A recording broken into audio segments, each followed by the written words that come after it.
আমির চাঁদের খবরে নজর রাখতে হবে। আমির চাঁদ জামিনে মুক্ত, কিন্তু তিনি চাইছেন নিঃশর্ত মুক্তি।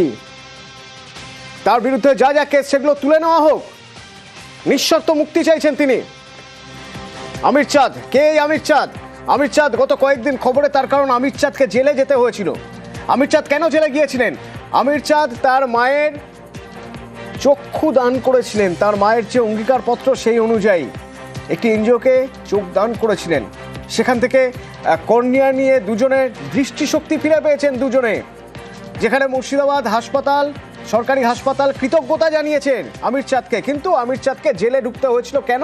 না, কুসংস্কারের বশবর্তী হয়ে এলাকার মানুষ তারা অভিযোগ করেছিলেন পুলিশের কাছে। পুলিশ অতি সক্রিয় হয়ে আমির চাঁদকে জেলে ঢুকিয়েছিল। জেল থেকে বেরিয়ে আমির চাঁদ বলছেন নিঃশর্ত মুক্তি চাই, জামিন নয়। জেল থেকে মুক্তি পেলেও এখন কিন্তু আমি কেস থেকে মুক্তি পাইনি। মায়ের কর্নিয়া দান করা বা ব্লাড দানের সঙ্গে যুক্ত থেকে সঙ্গে এসআইআরের কাজে রয়েছি, এই সমস্ত কাজের সঙ্গে যুক্ত থাকার পরেও যদি আমাকে জেলে যেতে হয়, তাহলে কি নিশ্চয় কি এই রক্তদান বা অঙ্গদান কি অপরাধ? তাহলে এই অপরাধ যদি হয় পরবর্তীতে, তাহলে কেউ তো আগিয়ে আসবে না। জামিন হয়েছে, মামলাটা প্রত্যাহার করা হয়নি, অর্থাৎ তার বিচার চলবে। যে কিসের বিচার, তার দোষটা কি? তাকে নিয়মিত আদালতে হাজিরা দিতে হবে, হেনস্থা চলবে, অর্থব্যয় চলবে, সব কিছুই চলবে। অন্যায় করেছে পুলিশ, অন্যায় করেছে অভিযোগকারীরা, এবং অন্যায় করেছে পেছনে যারা ষড়যন্ত্রকারী। মরণোত্তর চক্ষুদান একটা আইনি প্রক্রিয়া, এবং অঙ্গদান, দেহদান একটা অত্যন্ত সমাজের পক্ষে আজকের দিনে খুবই গুরুত্বপূর্ণ কাজ। কুসংস্কার, আর সেই কুসংস্কারের জায়গা থেকে মনে হয়েছে আমির চাঁদ যা করেছেন ভুল করেছেন। পুলিশকে বলা হয়েছে, পুলিশ অতি সক্রিয় হয়ে তাকে অ্যারেস্ট করে নিয়েছে। কিন্তু এর থেকেও মারাত্মক একটা জায়গা রয়েছে। এই কুসংস্কার এমন একটা জায়গায় মানুষের মধ্যে ঢুকে গেছে। আমির চাঁদের ছেলেকে নাকি ডেকে বলা হয়েছিল যে তার চোখ উপড়ে নেওয়া হবে, চোখের বদলে চোখ। আমির চাঁদ কি বলছেন শুনুন।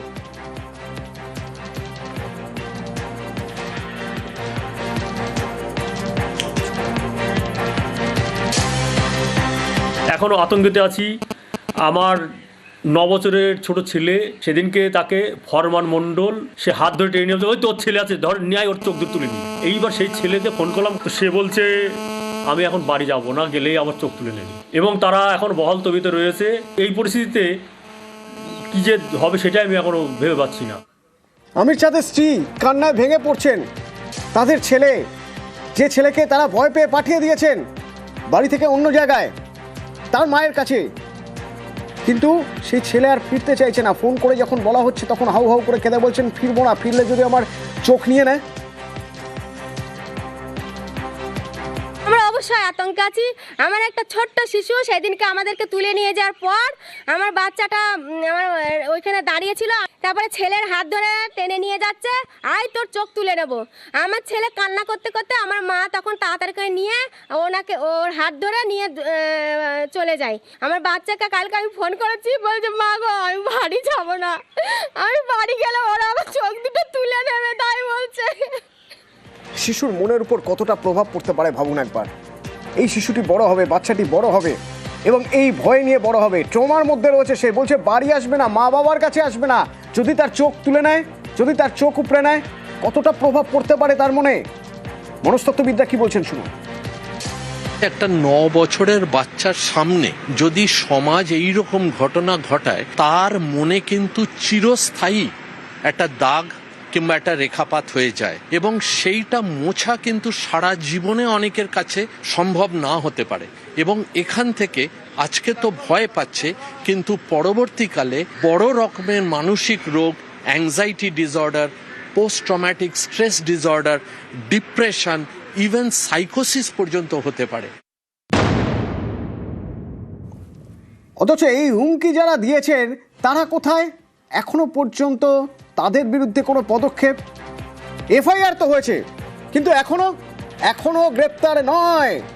অথচ যখন অভিযোগ হয়েছিল তখন আমির চাঁদকে তো গ্রেপ্তার করে নেওয়া হয়েছিল অতি সক্রিয় হয়ে, আর তাদের উপর যখন হামলা করা হচ্ছে তখন পুলিশ নিষ্ক্রিয়। গ্রামবাসীদের কুসংস্কারে মহৎ কাজে ধাক্কা লেগেছে।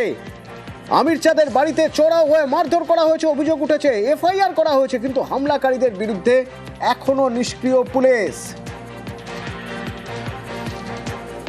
ইলেকশন কমিশনের অর্ডার থাকা সত্ত্বেও সব কিছু বলার পরেও আইসি বলছেন আমি নাকি কোনো কাগজই দেখাতে পারিনি।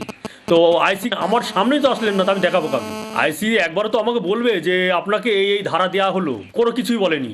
এখনও আতঙ্কিত আছি। 10-11 জন যারা অভিযোগ করেছে তাদের এগেনস্টেও কোনো ব্যবস্থা গ্রহণ করেনি এবং আইসির এগেনস্টেও এখনও কোনো ব্যবস্থা নেয়নি সরকার। তো এই পরিস্থিতিতে কী যে হবে সেটাই আমি এখনও ভেবে পাচ্ছি না।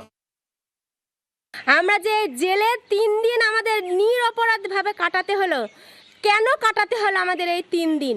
মানুষ কেউ আগিয়ে আসবে তাকে তা এই চক্ষুদান বা রক্তদান দিতে? কোনো মানুষ কি আগিয়ে আসবে বলেন? মানুষ তো রক্ত বেগরে মানুষ মরে যাবে এরপর থেকে। আমাদের দেখে আতঙ্কে ভয়ে কেউ আর আগিয়ে আসবে না। কোনো ব্যবস্থা নেওয়া হয়নি। তারা খুলনা ঘুরে বেড়াচ্ছে, তারা এখনো পর্যন্ত আমাদের নামে উল্টো পাল্টা বলে যাচ্ছে এবং সরকার এখনো পর্যন্ত তাদের কোনো পদক্ষেপ নেয়নি। কেন নেয়নি আমি সেটা যা বলতে চাই। করেছিলেন যাদের অভিযোগে জেল খাটতে হয়েছে আমির চাঁদকে, আমিরের জেল মুক্তির পরে তারা এখন ডিগবাজি খাচ্ছেন, বরং পুলিশের গ্রেপ্তারির সমালোচনা করছেন। শুনুন। প্রমাণটা সেই দিনকে দিলে পরে আমাদের কিছুই হতো না, সমস্যা কিছুই ছিল না। গ্রামের জনগণ তো সেটা চেয়েছিল, কাগজটা দিতে পারিনি। না দেওয়ার কারণে আমি থানায় কমপ্লেন করেছিলাম। এখন কি মনে হচ্ছে সেটা না হলেই ভালো হতো? হ্যাঁ, না হলেই ভালো হতো তো বটেই। হ্যাঁ, নিজেকে তো খারাপ লাগছে, গ্রামবাসীরও খারাপ লাগছে। এটা তো আমি কোর্টে কালকে বলে দিয়েছি, কেসটা না করলেই ভালো হতো। হ্যাঁ, মিলেমিশে সব মীমাংসা হয়ে গেছে। দেখলেন তো আমরা নামাজ পড়ে একসাথে আসলাম।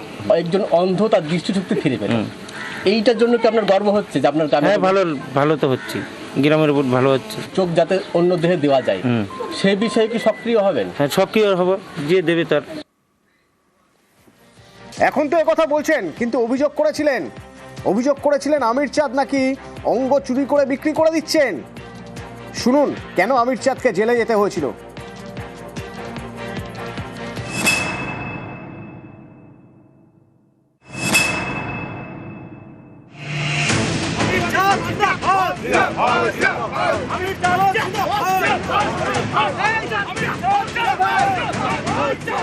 মা চেয়েছিলেন চোখ দান করতে, সেই ইচ্ছে পূরণ করেছেন সমাজকর্মী ছেলে আমির চাঁদ শেখ। এই ঘটনায় অতি সক্রিয় হয়ে আমির চাঁদ ও তার পরিবারের আরও 4 জনকে গ্রেফতার করে কৃষ্ণনগরের কোতোয়ালি থানার পুলিশ। হ্যাঁ, এটা ষড়যন্ত্র। কারণ হচ্ছে যে এটা যেহেতু আমার মা, আমি সব রকম কাগজ দেখিয়েছি। মৃত্যুর আগে যে উইঙ্গে করেছেন সেটা দেখানো হয়েছে, যে ডেথ সার্টিফিকেট দেখানো হয়েছে, যে সংস্থা চোখটা নিয়ে গেছে তারা সেই সার্টিফিকেট দেখে সেটা দেখিয়েছি। এবার এখানে কি দেখবে তারা? অথচ আমির চাঁদের বাড়িতে হামলার অভিযোগে সেই পুলিশ নিষ্ক্রিয়।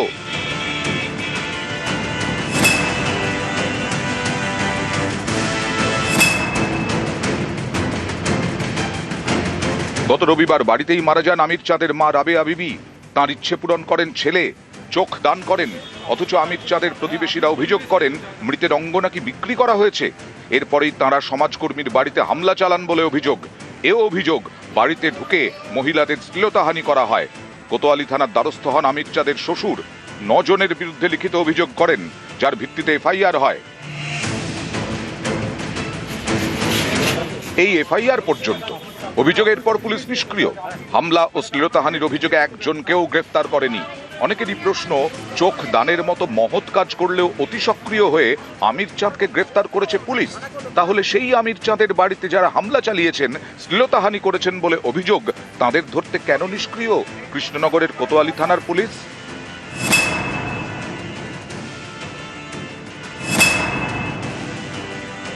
আমির চাঁদের মা মারা গেছে, মাটি দেবো বলে আমরা গিয়েছিলাম। গ্রামের কিছু লোক গিয়ে আমাদেরকে প্রচণ্ড মারধর করে। যাদের নামে কমপ্লেন করা হয়েছে তাকে একটাকে অ্যারেস্ট করে নিই। আমার জামাই নির্দোষ, আর দুষ্কৃতীরা ঘুরে বেড়াচ্ছে। এর দৃষ্টান্ত বলে আমরা শাস্তি চাই। আমির চাঁদের শ্বশুর তিনি যে এফআইআরটা করেছেন এবং সেখানে যাদের নাম উল্লেখ আছে, অদ্ভুতভাবে দেখলাম পুলিশ যে সক্রিয়তা আমির চাঁদের ক্ষেত্রে দেখিয়েছিল, এখানে বোধহয় ঠিক বিপরীতে অতি শিথিলতা দেখাচ্ছে। অভিযোগ হওয়ার পরেও তারা এখনো ঘুরে বেড়াচ্ছে।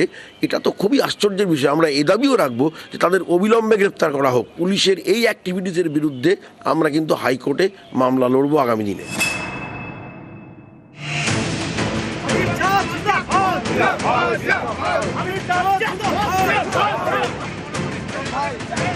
মায়ের চোখ দান করায় অতি সক্রিয় হয়ে ছেলেকে বন্দী করেছিল পুলিশ। বৃহস্পতিবার কৃষ্ণনগর জেলা আদালতে ছিল শুনানি।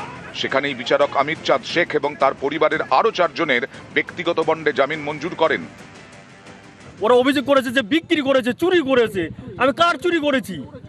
এ তো আমার মা মারা গিয়েছে। এইবার তাকে আমি হয় দাহ করব, তা নাহলে কবর দেব, দিয়ে নষ্ট হবে। সেই নষ্ট জিনিস দিয়ে যদি 6টা মানুষের দৃষ্টি ফিরে পায়, এর থেকে আমার আর কিছু চাওয়ার নেই। জামিন হয়েছে, মামলাটা প্রত্যাহার করা হয়নি, অর্থাৎ তার বিচার চলবে। যে কিসের বিচার, তার দোষটা কি? তাকে নিয়মিত আদালতে হাজিরা দিতে হবে, হেনস্থা চলবে, অর্থব্যয় চলবে, সব কিছুই চলবে। অন্যায় করেছে পুলিশ, অন্যায় করেছে অভিযোগকারীরা, এবং অন্যায় করেছে পেছনে যারা ষড়যন্ত্রকারী। নিউজ 18 বাংলা।